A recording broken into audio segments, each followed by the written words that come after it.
একটি সেট দেওয়া আছে এ ইকুয়ালস টু সেট অফ 1 2 3 4 আর এ সেটের উপর একটি রিলেশন ডিফাইন করা আছে, ঠিক আছে। এবার এখান থেকে অপশনগুলো চেক করব। বলছে সম্বন্ধটা সসম হবে কিনা। সসম মানে কি, প্রতিটি এলিমেন্ট নিজের সঙ্গে রিলেটেড হবে, মানে 1 1 2 2 3 3 আর 4 4 থাকতে হবে। এখানে 1,1 আছে, 2,2 আছে, 3,3 আছে, কিন্তু 4,4 নেই, তাহলে এটা সসম হবে না।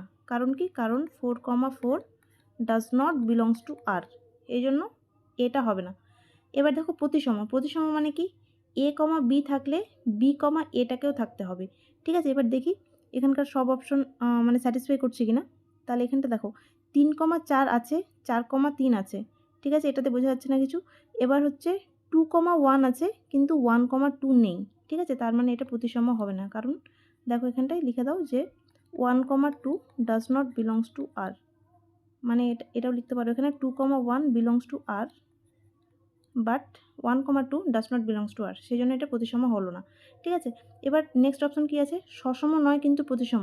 এটা তো হবেই না, কারণ এখান থেকে এটা সসম নয় আর প্রতিসমও নয় আসছে, তাহলে এই অপশনটাই হবে যে সসম নয় প্রতিসম কোনোটিই নয়, অপশন ডি হবে।